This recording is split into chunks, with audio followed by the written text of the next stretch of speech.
Hello and welcome, CO. Welcome to the National Indian Councils on Aging Misinformation in the Time of COVID webinar. My name is Becky Al Morgan. I'm Cherokee and Choctaw, and I work as a project coordinator here at NICOA. Thank you very much for joining us today. Our presenters have a fascinating talk planned, and we want to encourage your thoughtful questions as well. Our organization, the National Indian Council on Aging, or NICOA, is a nonprofit established over 45 years ago, which remains dedicated to our mission of improving health, social services, and economic well-being for American Indian and Alaska Native elders.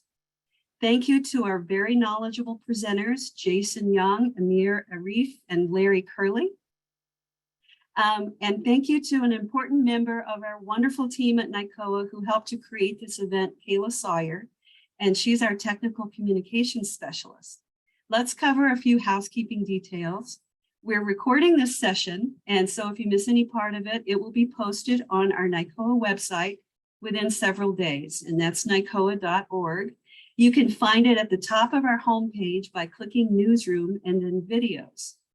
If you have questions, please type them into the question and answer option at the bottom of your screen, and our panel will answer them as time allows. If you run into technical difficulties, please try leaving the webinar and rejoining. Sometimes, for some reason, that fresh start can help make it work for you more better. As an important part of the work of NICOA and with support from the Administration for Community Living, we are members of the Older Adults Equity Collaborative. The goals of the project are to provide education, training, and outreach to our NICOA members, American Indian and Alaska Native elders, or what we sometimes call AIAN elders, people who serve AIN elders, including tribal leaders, the Aging Network, people that are interested in AIAN issues, our allies, we're so important, and other diverse aging groups.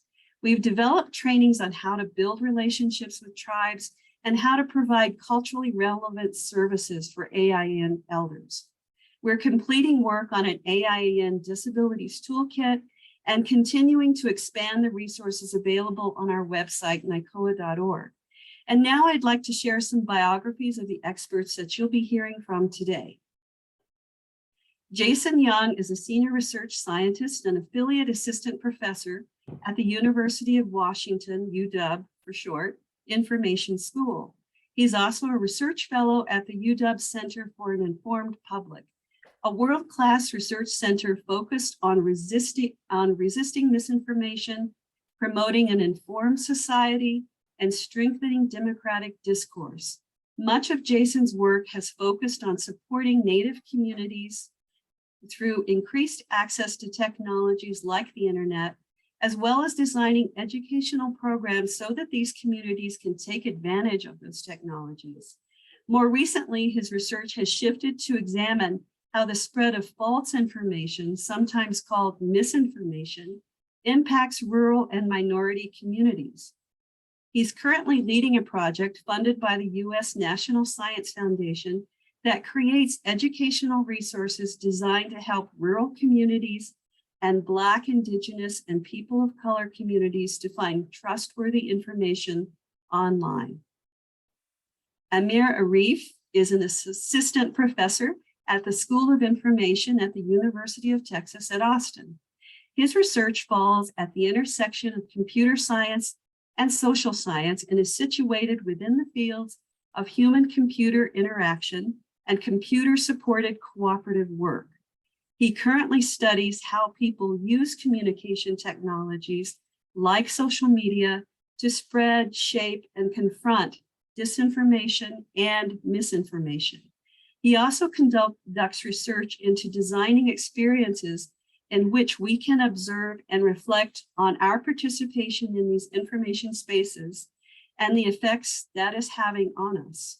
Beyond academia, he has worked as a researcher and consultant with large organizations like Facebook, Yahoo, the World Bank, and the UN. Larry Curley serves as the executive director of the National Indian Council on Aging and is a member of the Navajo Nation with over 40 years of experience working in the aging and healthcare fields. By collaborating with Congress, other branches of the federal government, and national organizations on aging, Larry developed support for programs affecting elder American Indians and Alaska Natives. He received a master's degree in public administration and a certificate in gerontology at the University of Arizona. In Pima County, Arizona, Larry's work as a gerontological planner was instrumental in establishing a county public fiduciary program. In Washington, D.C., he worked as a lobbyist to successfully advocate for the passage of Title VI of the Older Americans Act, an amendment which he authored. Now, before we jump into the presentation, we'd like to conduct a quick poll of our participants. The poll will appear on your screen, and when you see it, please click on your choice and submit your answer.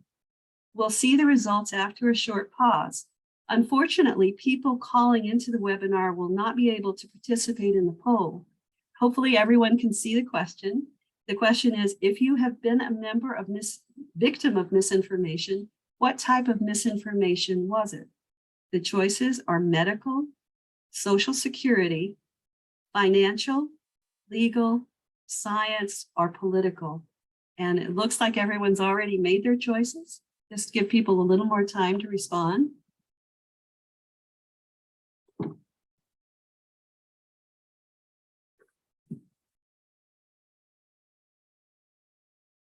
Okay. Oh, things are still coming in, so let's hold on just a minute.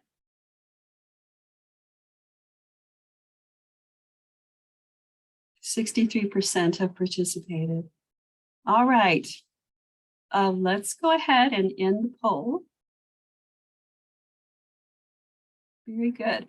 I hope everyone can see. It looks to me like medical is 39% out of the people who voted.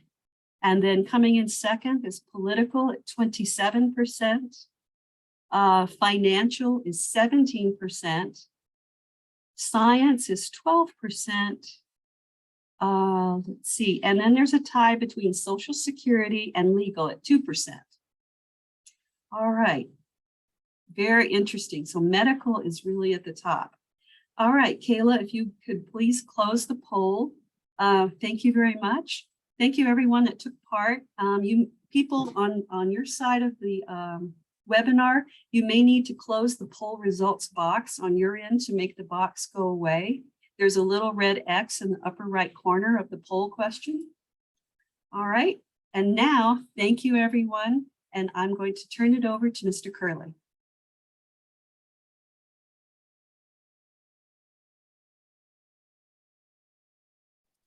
The technology, I'm still catching up with it, but just unmuted myself. Thank you all very much out there who are listening and watching this particular webinar. You know, one of the things that we have been dealing with for the last few years is all of a sudden we're beginning to hear all kinds of different things and from different sources all over this country. Some of them are accurate, some of them are not, and some of them are dubious. So we have questions. And one of the things that we deal with in Indian country is how do people find out things? And as we look at some of the data, we're finding that, for example, that only 18% of Indian country have no access to the internet, and 33% have utilized smartphones, have access to that. 46% have fixed broadband out there in Indian country. So the sources of information coming in are limited to those particular areas. And I know that in Indian country that we also watch TV, we also have access to radios and so forth. But, you know, I hear in Indian country, and I've been out in Indian country long enough, I sometimes hear, I heard that, or they said, you know, and I often wonder, who is they? Where did they hear this?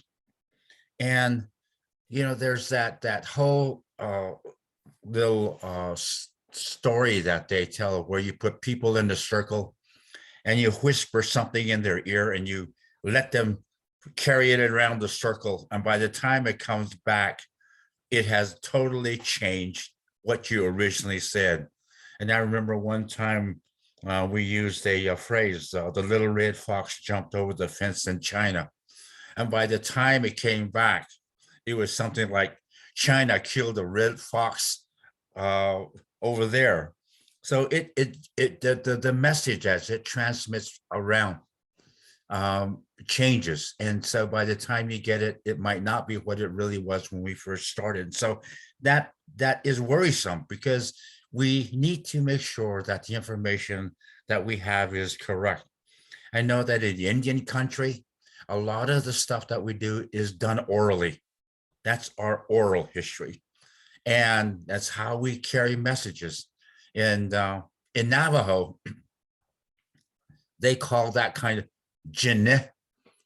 They say, yeah, I hear President Biden, jinn, they said, or I heard, and you often wondered, jinn, what do you mean? Who did you hear it from? Why did you hear? Where did you hear it from? Those are the questions that we're asking as we're talking about this particular webinar. And I know that with the two individuals that are you going to be listening to from this point on, have some ideas and some thoughts that they have and have experienced and know about. And so for me, it's been one of those kinds of things that we need to make sure that Indian country understands that there is information out there that can be very useful, can be very helpful, and could be even life-saving in a lot of ways. And to make right decisions, correct decisions based on correct information. And so that is the purpose of this particular webinar. And from my perspective, I think it's a timely item that we need to talk about, share our ideas about, and be able to sift through all of this information that we seem to be inundated with constantly on a daily basis. And so with that, I hope that I have set the framework for where we're going. And I know that our two presenters have some fantastic information that you all would enjoy listening to and learning from. And so with that, Jason, I'm going to turn it on over to you. Thank you. Oh, thank you. Thank you, Mr. Curley. That couldn't have been a better framing and introduction to the talk that I'm going to give here today. So thanks so much. I really couldn't be more honored to be joining all of you this morning. I do want to send out a special thank you to Mr. Curley, to Becky and Kayla for just all of their incredible work in putting this event together, and just their general work in NICOA, I think is incredibly important. And so I do hope that this brief overview on the topic of misinformation is interesting for you all and informative as well. So thanks for joining today. As they mentioned, my name is Jason Young, and I'm a researcher at the University of Washington's Information School. And then I'm also affiliated with the Center for an Informed Public, which does a lot of this work around trying to develop tools and resources to help folks basically figure out, what's the sort of information that I can trust, and what's the sort of information that I shouldn't trust that maybe is trying to take advantage of me or lead me down a bad path. And so this area of research is actually a relatively new area of study for me. I'm a social scientist, and for a long time, my primary focus has really been on working with Native communities, Indigenous communities, to get them better access to technologies like the internet. So Mr. Curley gave some great statistics there in terms of the ways in which here in the United States, and I'll say also globally, a lot of Native communities don't have access to reliable, high quality, affordable internet. And so a lot of my work has been in that area. Here on the screen, you can see photos from some of my current projects up in the Canadian Arctic. as well as down in the Peruvian Amazon. And so in those contexts, I often work with computer scientists who are able to install internet infrastructure in some of these rural locations that don't have a lot of infrastructure. So, and then my job is to support those communities in learning how to use the internet in ways that support their needs. So we don't want to just dump this technology on them and say, okay, here you go, you're on your own. I try to help these communities think through how they can use the internet in empowering ways, such as how perhaps they can use technology to support new forms of local and sustainable job development, or support conservation of their lands, which is so important. And on the flip side, I very much recognize the internet doesn't only bring good things. And so I also help these communities think through how they can avoid negative impacts of the internet, such as loss of language, loss of culture, which can be quite devastating. And then, of course, increased access to internet is not only a need in rural or indigenous locations. More recently, I've also participated in work that focuses on increasing access to high quality internet in urban areas around Seattle and Tacoma, Washington. And so in that work, I'm also quite interested in helping communities increase the positive impact of internet and then mitigates or lessen some of those negative impacts.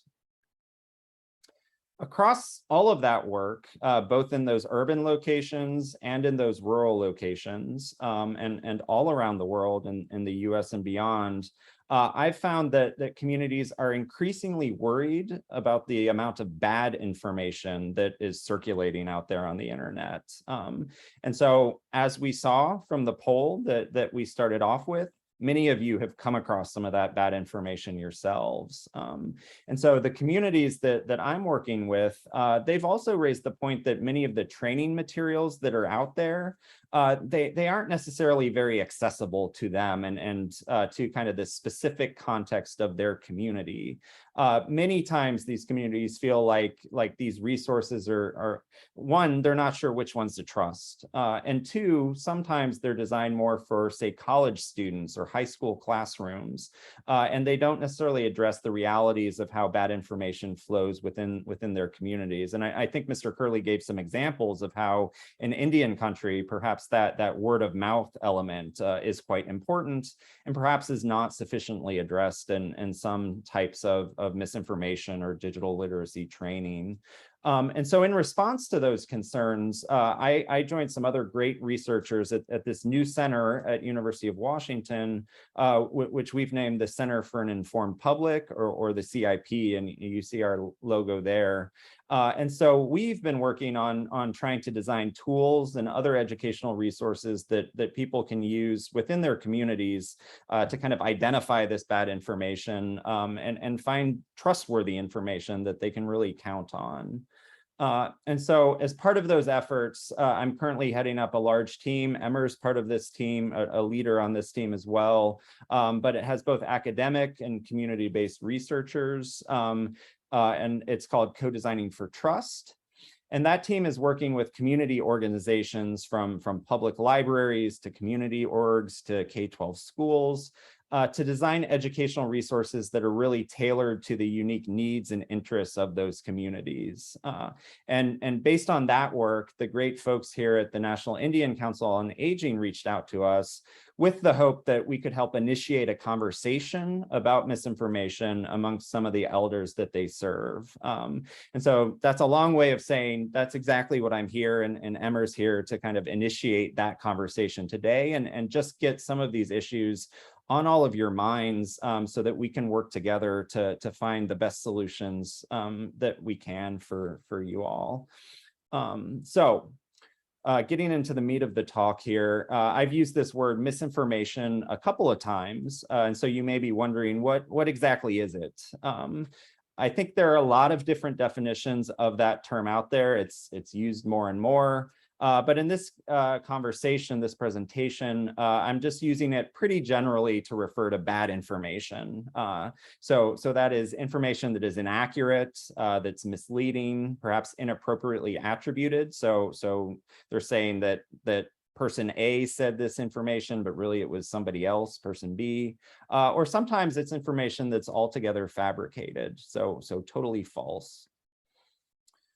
And I think that elders have really been dealing with one form of bad information for quite a long time, and that's scams that target elders. And so folks have been targeting elders with these scams for a long time, often in the past using things like phone calls, and then more recently things like email, but perhaps even physical mail to try to exploit elders into, for instance, giving money away.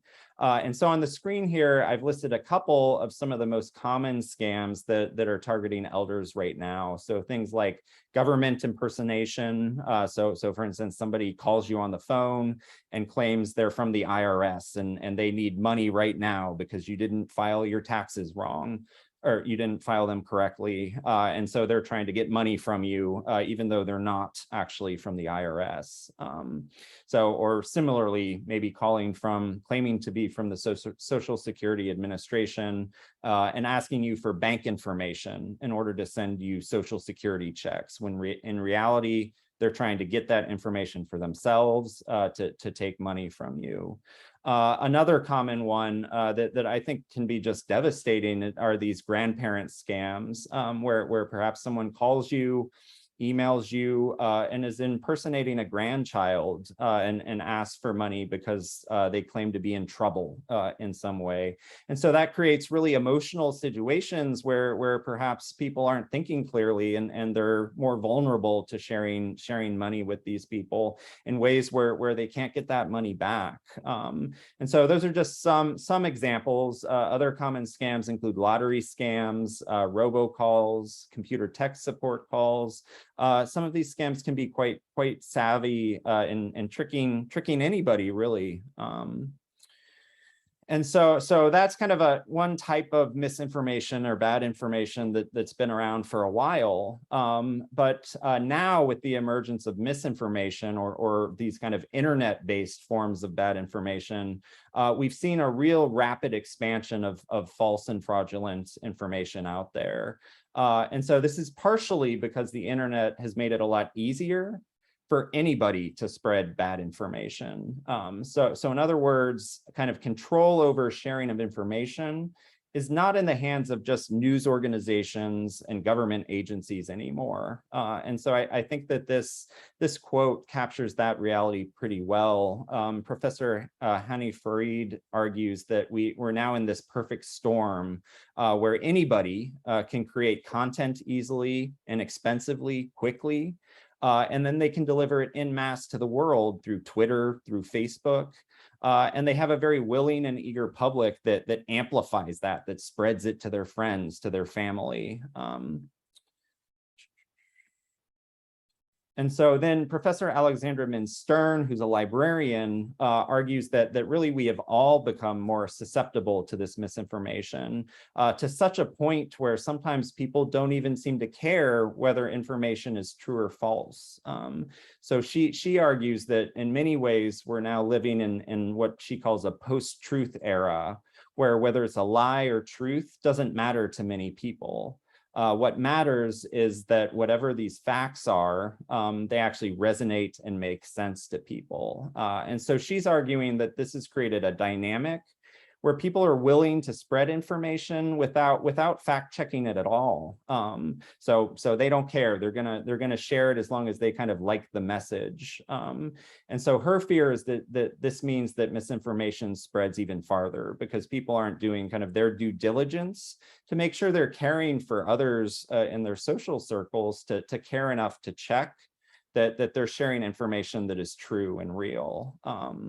And so I think that this creates a situation where if we're not careful, that many of us, and I include myself in this, we're more likely than ever to really be basing our decisions off of information that is just not true. And so this can have negative impacts on us personally, but also broader negative impacts on our communities and our society broadly. And so my purpose here today really is just to explain to you some of the ways that this bad information spreads, to encourage you to reflect more on the information that you're interacting with every day. So what I'm going to do is share with you, and then also I will share with you a couple of resources that can help you identify bad information, so that perhaps you're less likely to be taken advantage of by that bad information. So how does misinformation spread? It can happen a lot of different ways. Sometimes it's just spread accidentally. I've probably spread bad information myself without knowing it. So that's one common way. I think Mr. Curley at the beginning of the presentation showed exactly how that can happen, where kind of information gets distorted over time and people aren't kind of checking to make sure that they're getting the story correctly. Other times, though, there are groups out there that intentionally create bad information. So they create fake social media accounts for the express purpose of sharing bad information and kind of sowing confusion in particular groups. So we know, for example, that right now, the government of Russia is spreading a lot of misinformation amongst its own citizens about this conflict in Ukraine. And so there are a lot of examples where particular groups are spreading bad information or propaganda. And sometimes they will even hire people to create social media accounts and fake websites even to spread this bad information. And then these people also often have access to quite sophisticated tools to trick you, basically, to make you believe the information that they're trying to spread.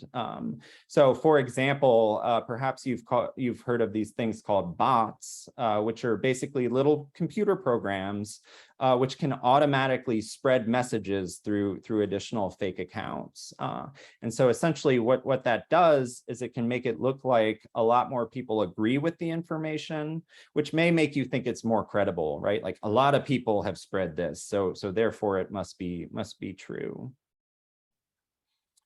Another tool, which you may have heard of, is kind of this idea of deep fake. And so these are fake computer-generated photos and videos.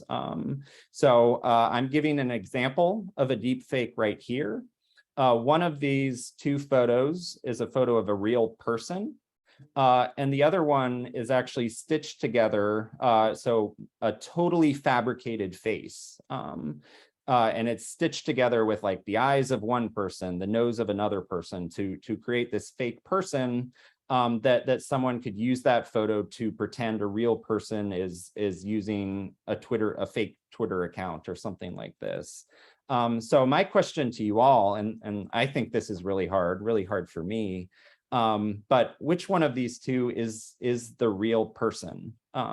So we're gonna, we just launched a poll there, and this is just to see if you were glancing through photos online, came across these two, which one do you think is the real person? I just barely got this right myself when I did this.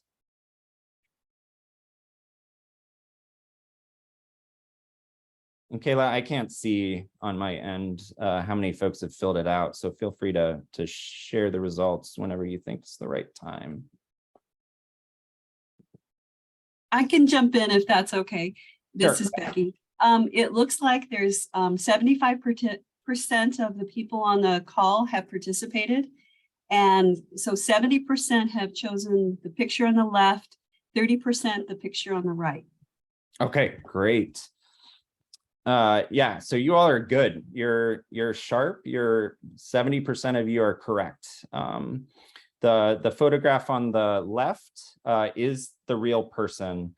And so I found it really difficult to tell. The one thing that convinced me is if you see the photo on the right of the woman, her arm is at a really awkward angle. It seems almost like somehow parallel to her face in a way that I certainly can't replicate as a human being.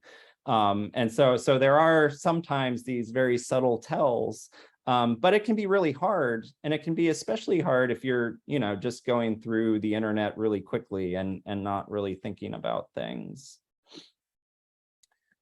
Next, we have an example. This is an example of a deepfake video.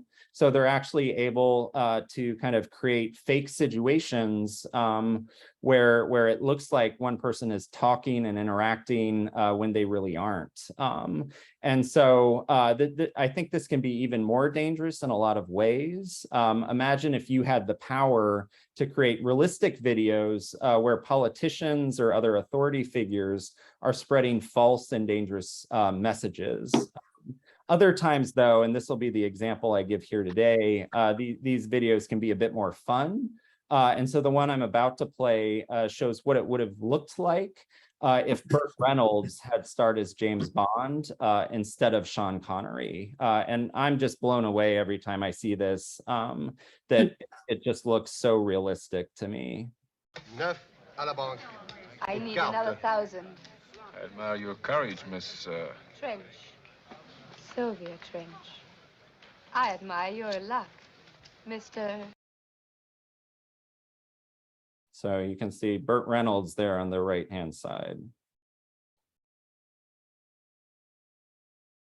I would be fooled every time. Looks like you're out to get me.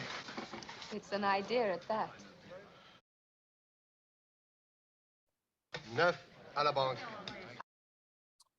So those are two examples of kind of how misinformation can be spread. And of course, misinformation spreads a lot of other ways, from Facebook and Twitter posts to fake websites or news outlets that intentionally create fake news. And misinformation also impacts a lot of different topics. So over the past few years, COVID-19 is one of the areas that has been a big target, I think, of intentional misinformation. And it got so bad at one point that the World Health Organization declared what they called an infodemic alongside the COVID-19 pandemic. So that's an event where bad information has spread just all over the place and had massive impact. And so this COVID-19 misinformation has impacted not only our health, but it's also created new opportunities for financial scams. So one scam, for example, has attempted to get elders to send money in order to, for example, reserve a spot for a COVID vaccine or for treatment, when in reality, the folks getting that money have nothing to do with doctors or medical establishments whatsoever. And I think it bears repeating that really we are all vulnerable, every one of us, to this type of misinformation. So a recent study by the Kaiser Family Foundation found that 78% of adults were either unsure about or believed one piece of misinformation about COVID-19 specifically. So this is something we should all be kind of preparing ourselves to navigate as we interact with information online or elsewise in our personal lives. Fortunately, and this isn't just a talk about kind of scaring people, fortunately, there are a lot of tools out there that can help all of us become less vulnerable to misinformation. And I think you all here at this webinar have really already taken the first step simply by attending and becoming more informed about the problem. So just stopping and reflecting on, hey, is this information true or false?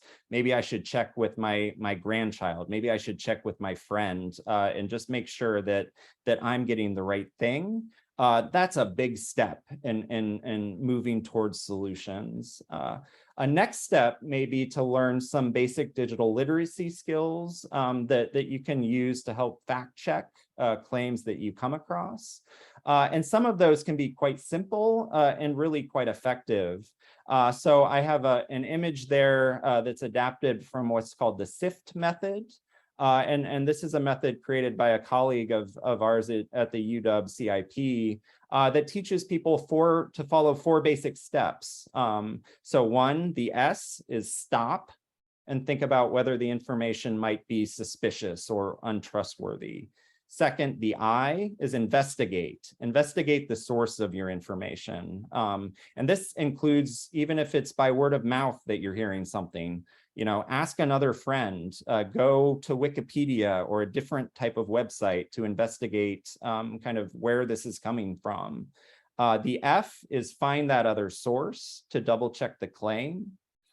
And then the T is trace the claim back to its original source. So this addresses exactly what Mr. Curley was talking about in terms of that circle game, or we called it when I was in school, telephone, where each person is kind of changing the message a little bit. Try to trace the idea back to that first person that made the news item in the first place. So pretty simple set of steps that can be quite effective. There are also a lot of resources out there for becoming more knowledgeable about specific content areas and specific types of misinformation techniques. And so on the screen there, I'm sharing, for example, that the Office of the U.S. Surgeon General has created a community toolkit for addressing health misinformation. And I think it's really well done, where it gives folks strategies for kind of talking about bad information about COVID-19 within community settings, so that they can really, as a community, work together to make healthier choices. And so there are a lot of these types of resources out there. They can be really powerful. And so the last place that I'll just direct folks to is a really tangible tool for you all, is that we list many of these resources and other tools, games that we've created here at the UW-CIP. And so I'm just sharing our website there, which I encourage you all to explore, and then reach out if you have questions or you see a need in your community to really adapt things and make them more useful and usable and powerful for you all. So with that, that's just a really quick overview of what misinformation is and some of the tools that you can use to help identify it. With that, I want to thank you all for listening to me and turn it back over to the group of panelists here for what I think is going to be the most exciting part of this webinar, which is some group conversation and discussion and responding to any questions that you all in the audience might have. So make sure if you've come up with any question in your mind as I've gone through my presentation, make sure to go down there to that Q&A button at the bottom of your screen, click that and put your question in there so that Mr. Curley, Emma, or myself, Becky can have a conversation and hopefully get you an answer to some of those questions. Thank you, and I'll turn it back over to you, Becky. Okay, Jason, thank you very much. We are so blessed to have you and Amir here with joining Larry and me to talk about these things, because you're doing this work already, and we were so delighted that you were able to join us. Now we want to have a discussion, and I've got a few questions, and I think we have a few questions. Hopefully more will join in the Q&A, but let's start with the first one, and this will be for Larry. How is misinformation playing out in Indian country? Well, I think that a lot of it is happening out there. I keep listening and hearing things that, as Jason was mentioning, and as I previously mentioned, is that, that people out there talk about something that's happening, something about the political structure, something about the vaccine, for example. And it's really interesting how all of this information seems to just reverberate and seems to have a life of its own as it moves from one individual to another. And as I shared with the people, how that little game of whispering at that little phrase into somebody's ear, going around the circle, and by the time it comes back to you, it has totally changed. And I think that's something that we in the Indian country would tend to believe very readily, without going back and asking the person that was sitting next to you, what did you say? What did you hear? And tracing it all the way back around the circle, back to the original person that said, this is the phrase that I want you to whisper to the next individual. So that's a form of tracing back to the source of the information. And, it's like I was saying, in Navajo, they call it Jane. And that Jane is like, they said, or I heard. And, I remember when we had the moon landing back in 1969. Even my father said, that was fake. That was not real. And I had to tell him, no, Dad, it's for real. It's for real. It happened. He says, no, it was filmed over there by Cameron, Arizona. And I'm going, no, Dad, no. It wasn't over there. If you look at the background, there was nothing familiar in that particular scene when when they landed on the moon. But I think that that's one of the things that I look at is that, how do you find out? A lot of our young people, a lot of the homes in Indian country are multi-generational. Grandma, parents, grandchildren. Grandchildren have probably the best handle on the technology today. And it would be good for grandma to ask that grandchild, is this true? And check with them so that there's a benefit of that. And that is that you begin to have older people talking to younger people, and that intergenerational dialogue that happens is the basis for other things that can occur out of that kind of a dialogue and interchange. And so for me, I see that happening in Indian country.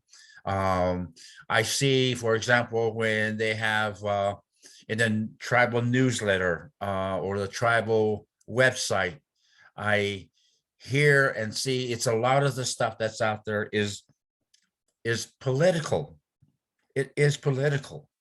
And, there's things that I see at some tribal websites, where people talk about, we just got some new funding from the ARA grant. What are they doing with that money? I bet they're putting it in their pockets. Those kind of things, the really negative kind of things. And you need to be able to check those sources. Is it really true? Or is it somebody just having some kind of vendetta against a governing body? Those are kind of things that I look at. And even in my own tribe, I see those kinds of things occurring quite often. And it's really disturbing because it creates all kinds of chaos, a lot of distrust, and a lot of animosity.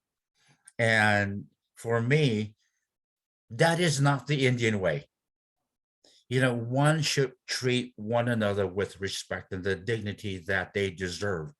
And our tribal leaders are individuals that we look up to, and we should, in a lot of ways, respect what they do and try to understand why they do the things that they do. Because there are external forces out there, federal laws, state laws, tribal laws that impinge on the decisions that they make. And so to have a full understanding that there are other things that have an impact and steer those decisions in a particular direction. And so what that basically says to me is that we need to begin to understand, open up our minds, and not be so silo focused that our way or our thinking is the right way, and be able to change our minds when we get new information. And that's the ultimate thing that I would like to see happen, is in this part of that whole concept called critical thinking. Think about it and check the resources and check out the sources and come to your own determination. And I don't want to get too philosophical, but I think it's called self-determination. But anyway, but that would be my response on that. Thank you, Larry. Does anyone else want to jump in, or should we go on to the next question? Yeah, I just want to basically say, like I think that's an amazing response, and in the communities with whom I've worked, I'm seeing a lot of exactly the same dynamics. And I guess from my experiences, just want to highlight, I think, two things that Mr. Curley said is one, like, I think a vital, important first step is just to talk about this stuff more as a community and with your family, because like in a lot of communities with whom I've worked that don't have a lot of access to technology, that haven't had a lot of access to education about technology, folks don't necessarily know that this is a problem, or they don't know how big of a problem it is. And so just making this more visible and starting that conversation with grandchildren and youth and across the community just makes people know the problems there and start to question things and build those critical thinking skills and practices that are super useful. And then the second thing I wanted to highlight is sometimes I think misinformation gets framed as this very simple problem that can be solved by fact checking, right? Like we'll just check the facts, but it's more than that, right? This is an emotional issue, and it's a very social issue, right? Like we become really emotionally attached to certain types of information, and in such a way where we won't listen to each other and won't respect each other in the way that we should. And so I think what Mr. Curley said around just trying to be more respectful in our conversations around these facts is a really important step that we all know how to, be nice to each other and come to our community and talk together. And I really think that's where the solution lies. I'll jump in real quick. So I really resonate with both what Mr. Curley and Jason just shared. Jason, you kind of stole my point though, but I'm going to just add to it by saying we often think misinformation gets us here, right? But it often hits us here in the gut and in the heart. And so we need to make wiser use of not just our critical thinking, but our social and emotional resources, right? And I'll add 2 quick points here. We often think misinformation, like rumors or gossip are that's one thing, but often more sophisticated forms of misinformation, they're not trying to convince anyone of any particular position, but they're trying to sow distrust and create divisions. That is often the goal of more sophisticated propaganda campaigns that I've come to study in my work. They're not trying to push anyone to a particular point of view, but they're trying to just sow chaos and mistrust. And the way to address that and heal that is, as Mr. Curley was pointing out, through things like intergenerational dialogue, practicing those skills of patience and listening. And to which I'll add, there was this, Mr. Curley, you pointed out, you gave the story of turning to our grandchildren to help and leverage their digital savviness to verify information. At the same time, I would say it's a two-way street. Younger people can also stand to learn some of these skills of patience and slowing down and engaging in dialogue. I think there's benefits on both sides, but yeah. Thanks, Amir. Wow. That kind of leads into another question. If it's all right with the panel, we've got a couple of comments in the question and answer area. So if it's okay, I'd like to pull those up. Francis Norwood is saying, what data/evidence-based resources are you using to assess the challenges and particularly evidence-based mitigation strategies around misinformation? I'm not sure if anyone in particular would be wanting to address that. Jason or Amir?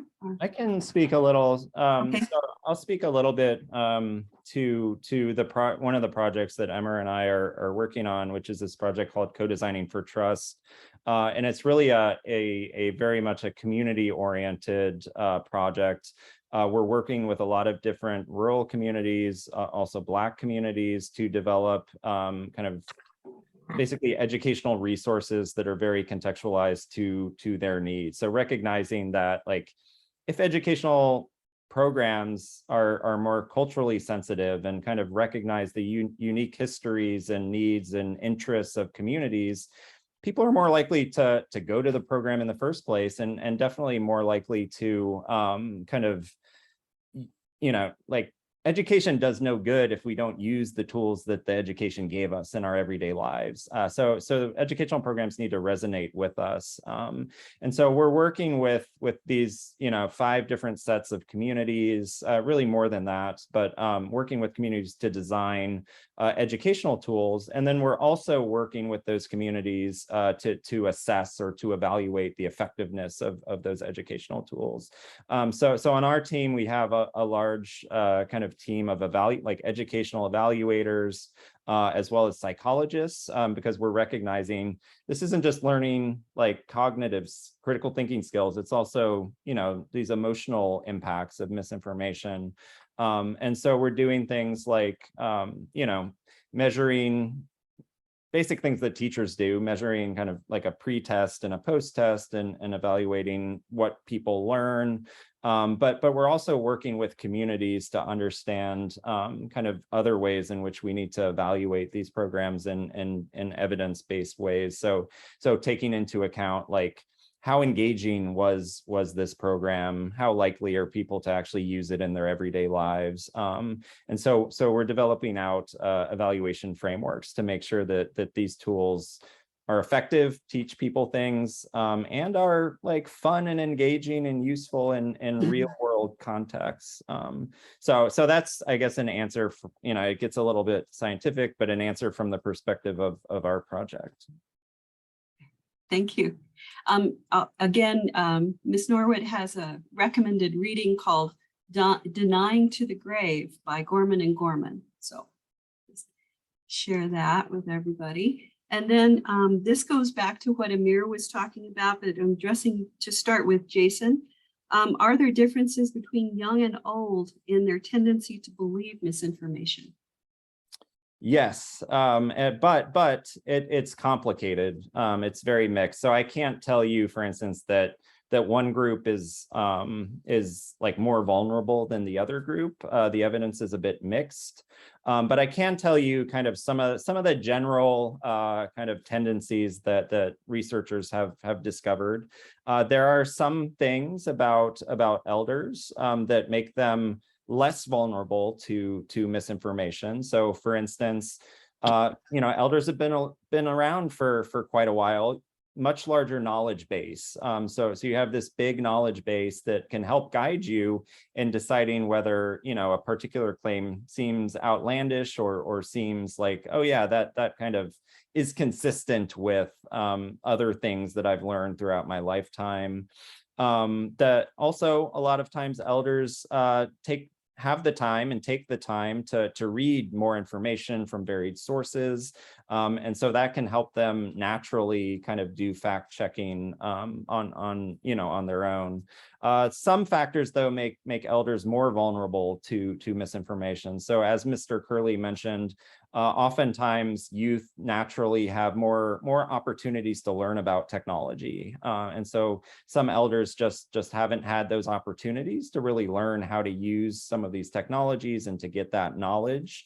And so that can make you more vulnerable. Of course, there's a solution, which is to offer more educational kind of programs like this webinar here to build up those skills, and similarly talk to youth and learn from them how to use technology. I hate to say it, but another thing that makes a lot of elders more vulnerable is over a lifetime, you become more trusting of other people. And I think it's terrible that being trusting is perhaps a disadvantage, but if you are more trusting, then people can take advantage of that trust in ways. And then also sometimes, and again, I think this is a good thing, but a lot of times elders tend to really prioritize interpersonal goals, social goals, over perhaps accuracy. So it's all about the relationship and building good relationships. And sometimes the truth matters a little less, but that can create vulnerabilities as well. But at the same time, I think those social aspects are really important at finding social solutions. So it's a mixed bag. And then finally, there are obviously cognitive issues around building critical thinking skills. And so for some folks that are experiencing kind of cognitive decline for medical reasons or elsewise, that can create vulnerabilities as well. Those are just some of the dimensions that differentiate youth and elders, but it's not clear cut, and different studies kind of disagree in terms of kind of what the bottom line is there. All right. Thank you, Jason. This next one is to start with Amir, please. It's kind of a naughty one. There have been historical events where a marginalized group may have been misled for whatever reasons. So how can we encourage vulnerable populations, such as American Indian, Alaska Natives, to maintain healthy skepticism while also taking part in important campaigns like becoming vaccinated or boosted? I hope this makes sense. Wow, that sounds like a really hard question. So just to make sure, I'm capturing it. The question is about, like, when we have groups that have been historically harmed by public institutions, they have not been well represented in public institutions, but like journalism or science, and they've been, that trust has already been damaged. And there is, how can we encourage these populations to kind of keep their healthy and warranted skepticism while also still trusting information that occasionally comes, which is, from these institutions, like around vaccines or, other important goals. Is that the question? I think so, yes. Yeah, just restating it, trying to capture it, because that's the, Sure. So I'll say this, this is really, really hard, right? I think this is your question is hitting on the cutting edge of what many scholars in this field are wrestling with right now. Because I think, so there's no easy answer. Being an academic, I get to say that. But I think we have to start with honoring the very real and legitimate histories of suspicion that groups can have. So a lot of my research is focused on, the Black Lives Matter movement, for instance, and how, disinformation has targeted that movement at times. And that's really complicated, right? Because, these populations have legitimate grievances and reasons to be suspicious of, for instance, the media, right?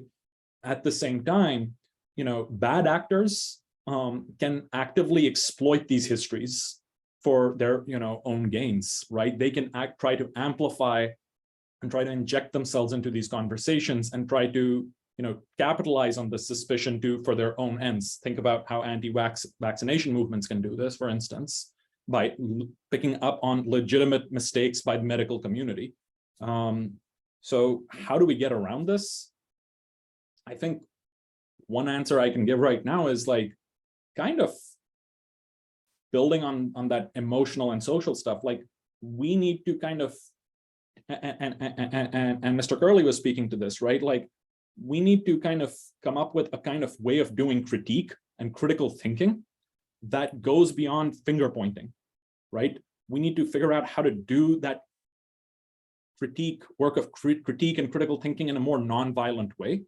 And in a way that I think the words that come to mind are there's this notion of mutual vulnerability, right? Trust requires both parties to be vulnerable with each other. So for these institutions and for people like myself, academics or journalists, this means acknowledging these histories of suspicion and these deeply rooted social issues, these social fractures, and working on healing those. Otherwise, we don't have a leg to stand on rightfully. And at the same time, on the other end, it means, I think, for many of us, reflecting on our own fault lines rather than just the fault lines of the media environment around us, right? So there's this notion of self-reflection here that I want to bring us back to. And yeah, those are some of my high-level thoughts, but I'm eager to hear from our other panelists. I'll say, and I know we're almost out of time, but Becky, you called this a naughty question. I'm going to take the bait a little bit. I think some solutions are, right, building up our ability to navigate these things, but our public institutions also have a long way to go. to build trust with the communities that they have harmed for decades, if not longer. And so Mr. Curley earlier mentioned, a phrase, self-determination, sovereignty. I think there are ways in which public institutions can support communities and try to build back trust and build trust. And that is like a vital part of the solution, is like, it's not just our responsibility as individuals and communities that have been hurt, but it is like, we need these bigger policy changes. And then finally, one of the things we think is really important is developing solutions that are community oriented and based in local interest and need and culture. So finding more solutions that are tailored to communities is important. I think, Becky, as part of that whole process, and just thinking about, in Indian country, we've gone through a lot. We have gone through a lot, and there was a study that was done in Seattle, and there's a whole thing about the vaccine, and the question that was raised, why, to an elderly people who went out, they were the ones with the highest level of vaccinations, and they were asked, one of these elders were asked, why did you get the vaccine? Why did you get the shot? And her response was, because it's my responsibility to my community. And you contrast that with the larger society, it's individual. So from a cultural perspective, there's always that responsibility to the community, at least in Indian country. And on the other side, it's the larger society saying, my individual right.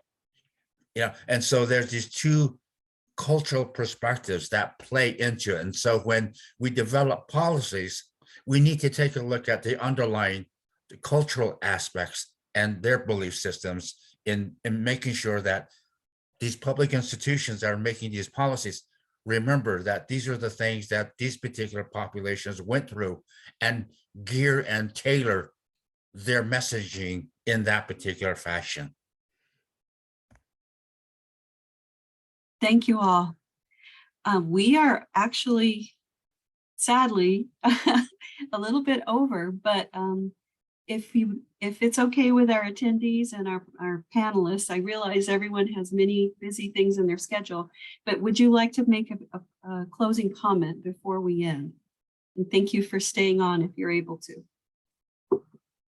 Would you like to start, Jason? Yeah, I'll just reiterate something I've said all along is thank you all for having this webinar. Thank everybody in the audience for attending. Again, I think the first step is talking about these things and knowing that it's a problem so that we can all work together to find solutions that affirm communities and affirm affirm us making healthy and positive choices that benefit our community. So just a big thank you. And I hope this is just the first step in a longer kind of conversation and engagement and work towards finding those solutions. Thank you. Amir? I will also express this, gratitude and joy for being here today with you all this morning, and agree, like, this is the start of a longer conversation, right? In some ways, is my hope here, right? Where we have a lot to learn from each other collectively as we address this big societal problem. Right? Addressing misinformation there's no one solution to this, right? It's going to require us to reimagine arrangements in our technologies, our policies, and our education systems, and more. So, coming to webinars like this, and the webinars like this are like an important part of like helping us all be better participants in that collective conversation. So I'm just grateful for being here. Yeah. Thanks so much. And Larry? Well, I think a lot of this technology and a lot of the information that's out there, misinformation, disinformation, all of that stuff that's out there, I think for a long time prior to the web's World Wide Web development, it's kind of like a metaphor.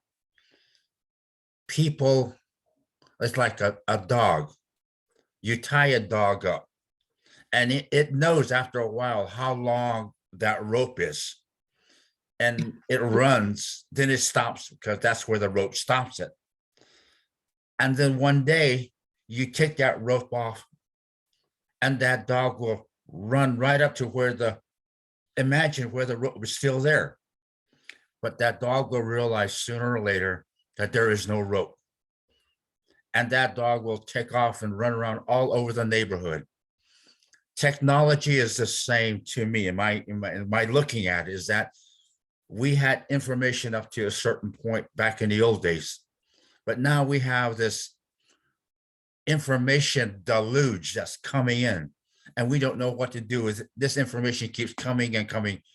We don't know how far those limits are. And I think that at some point, part of the limitations means having to assess the information and take a look at that information to make sure that it's right, it's correct, it's accurate. Rather than, as I think Amir said, having it come from the heart, use your mind and assess that information. But I want to thank everybody that's been listening in. And Jason, Amir, thank you both for sharing your knowledge and your information very much. Thank you. Thank you, thank you. Thank you, everyone who attended. And this will be posted on our website very soon.